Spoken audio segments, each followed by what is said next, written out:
guys? We're back again with another episode of Uncrowned Kings. Today we have Derek War Chisora with a record of 32-9 and 23 knockouts. Notable victories over David Price and Malik Scott. His biggest win, I would say, actually is Carlos Takam. Not really notable victories for Chisora. He's just kind of been rugged in there with top guys and taken them to the brink. That's more so what he's known for than his notable victories.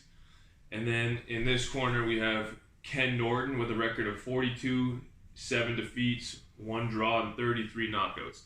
And I know a lot of you are going to be like, oh, Ken Norton was a champion. I'm going to turn that over to Reese. Yeah, he technically was a champion, but he got given a belt because I forget who the fighter was. Leon Spinks didn't want to fight him. It was Leon that didn't want to fight him. Yeah, he got given a WBC, and then he fought Holmes in his next fight and didn't defend it. He lost the belt. So he's in the tournament because that's what you call a paper champion. He never won a title fight. Champion. He never won a title fight, never defended his title. He wasn't awarded the championship in the ring. He's as much of a champion as Tommy Morrison is or Sam Langford is in history. It doesn't really matter. No one ever really thinks of him as a champion. Anyways, tell the tape. Okay, so we got Derek Chisora standing at 6'1.5" with a 74-inch reach, and when he was in his best shape, he weighed in about 246 pounds. That was against Dylan White, I think, the first fight. And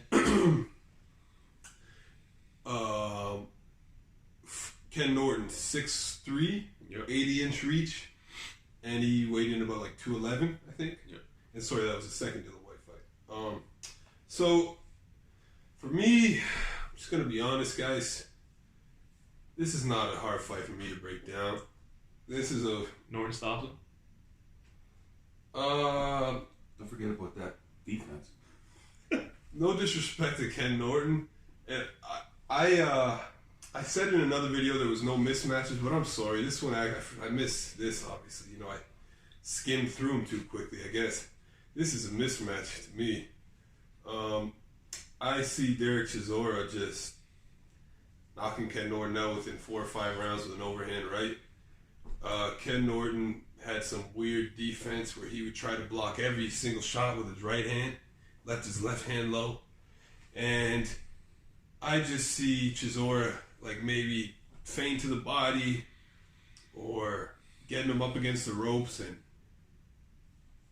he's either going to feint to the body or throw a jab to the body or hook to the body and come over the top with a huge overhand right hand, what he's known for.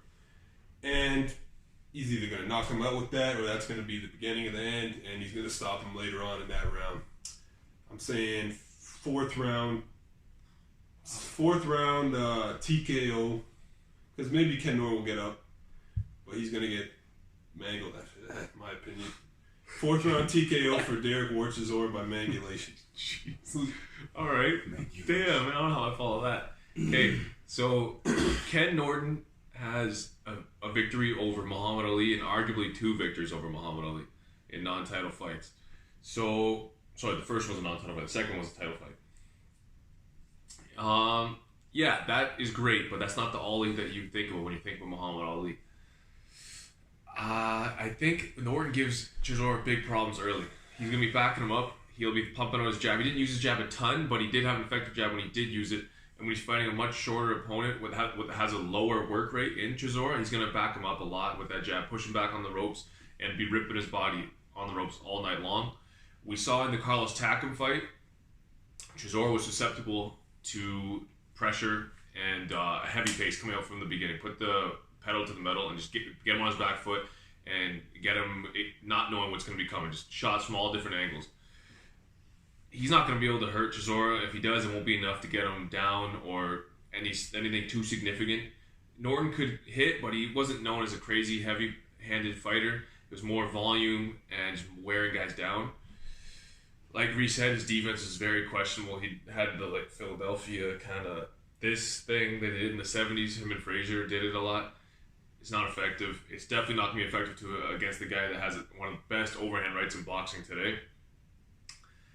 Once Chisora gets his back on the ropes and he's getting pressured, he will find the right hand at some point, and he will place it on the chin properly, and the show won't be going on anymore. It'll be over. That's it. The curtains will close. Everybody's gonna go home. No encore at that show. Ken Norton will get knocked out. It will likely be pretty bad. Ken Norton will be up on points and will have outlanded him, and all the punch stats will look great for Norton, except he will get that loss in this column. Knockout. Derek Chisora. Knockout Chisora. And what did you got? TKO Chisora? Yeah, I've got a 4th round TKO Megulation. And you got what round, Mersh? I'm going to give Norton, because Norton has a crazy condition, a crazy engine. I'm going to say round 7. Okay. He'll push him. Okay. I have this fight a little bit. I'd say the first 3 rounds are going to be probably Norton's rounds. And Chisora, he's got a good gas tank too, but not as good as Norton's. But they're both susceptible to taking shots, but I've seen Norton take like all sorts of different angles of shots. And this is going to end a little later because Norton has a good gas tank. So I take TKO, and I'm not trying to disrespect Norton or anyone that likes Ken Norton. This is just my opinion on what I think is going to go down. If I was to predict the fight, if they're actually going to fight, I think Chisora would win by TKO in the 8th. Yeah. I got Chisora. So I got 7, you got 8, you got 4. You got 4. Well, you got no respect for Ken Norton. Ken Norton's a good fighter, but stylistically, I think it's an awful matchup, man. They both like to throw bombs on the inside. One dude is a lot heavier and moves his head probably more when he throws his bombs, and probably has more one-punch knockout power, and can take a shot better. Yeah, their knockout And percentages. his defense is tailor-made for an overhand right. Their knockout percentages are pretty similar, but that's not. That doesn't justify the fact that we all know Derek Chisora has heavier hands. We know that. That's just a fact. Look at their highlight reels. Yeah, it's just that defense. For me, it's that defense, man. He's susceptible to so many overhand rights. So it's just bad. It's a bad matchup to me. In conclusion, we have Derek Chisora knocking out Ken Norton or TKOing him. It'll be a stoppage around midway through the fight. Right. Conclusion? That's it.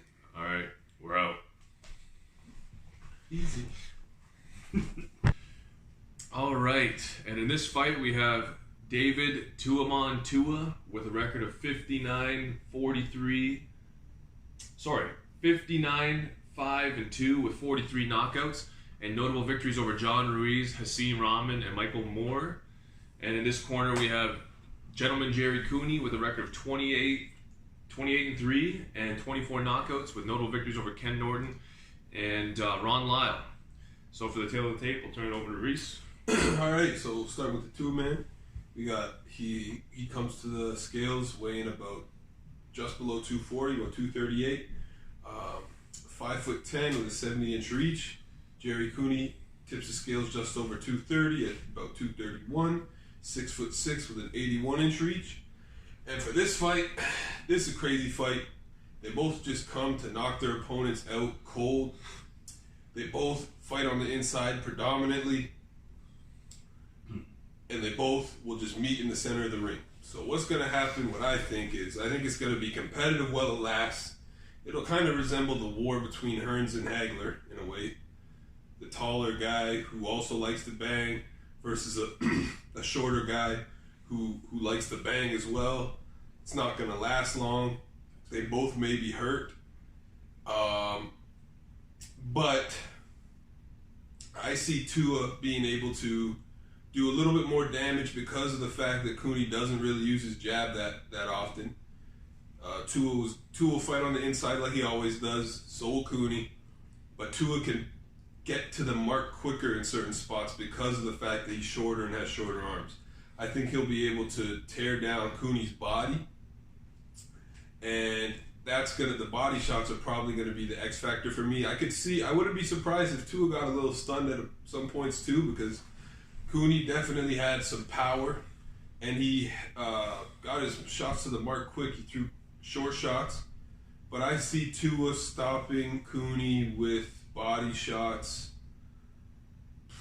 probably in round 2 or 3. I've got Tua either sets it up with body shots that hurt him and he goes upstairs to finish it, or he just hurts him with a body shot so bad that that's going to be the punch that ends the fight. So I'll say David Tua, second round, KO. So I agree with a lot of things you said there. Another thing that I want to add. Sorry, but it's going to be competitive while it lasts. Another thing I want to add there is both of their best shot is a left hook. I would say Tua's is to the head and Cooney's is to the body, but they can both throw it upstairs and downstairs, and they both finish people off with it, just devastating fashion. When you're looking at the resumes, I'm a little bit more impressed with Tua's, but Cooney only had about 30 fights, so it's a small body of work. I see this fight not going long either. They're both going to come. They're going to meet in the middle. You'd think Cooney would use his jab more, but he always had a height and reach advantage over, I think, everybody he fought. I don't think he had fought anybody that was taller than him. Even he was taller than George Foreman even. And he didn't really use his jab much against George either. That was a little later in his career, but George was old too, even older than him, and slow, and he still didn't use his jab very often or effectively.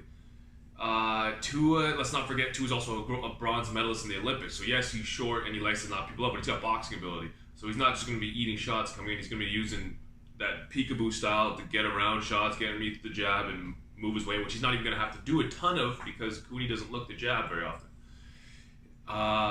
Another thing I want to add is if you look at the Ken Norton fight, yes, that's not the best Norton that there ever was. He's a little passive at that point, but he has a little bit of that peekaboo style as well. And he had some moments where he used it effectively and got Cooney on the ropes and put him in good positions.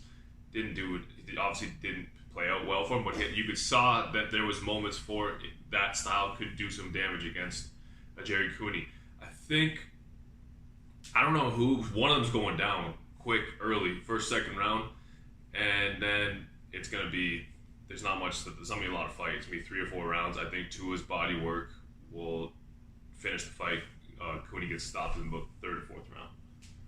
Yeah, I But agree. both of them could go down even. Like I don't. It's going to be violent until the last. Cooney could be landing vicious uppercuts, snapping Tua's head back up from down low, bringing him up, and then body to the left hook to the body.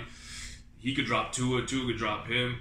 But the rounds 3 or 4, Tua will overwhelm him, put him on the ropes, hit him with a left hook to the head, and the ref will probably have to pull him off because he's just going to be viciously. Tua did have a hell of a chin too. Yeah, that's true. It's hard for me to. I can't even really recall. Has Tua ever been seriously hurt? No, he went 12 with Ike Ibushi. Wasn't really hurt. He went 12 with Lennox. And yeah, that's a good point. Maybe I don't think Cooney will be able to drop him. I didn't really think about that. But Cooney's been dropped. Yeah. Mm-hmm. So I think Cooney will have to get off the deck, and then he gets TKO'd. All right, over to the boxing guru himself. So you got what round, Reese? I've got Tua by 2nd round KO. I got round 4, Tua. 2 and 4. Okay. I think early on they're going to go toe to toe, and then Cooney's going to see that he can't go toe to toe. He's going to utilize his jab around round 2, and then try to utilize his jab. And then say about 3, 4. It's going to be still tight on the inside, and then round 5, you're going to see Cooney probably go down 3 times, and the fight will be stopped. It'll be TKO. David Tua. He just got better lower center of gravity. Cooney can box, but Tua's a little bit better boxer, even though you hardly see it.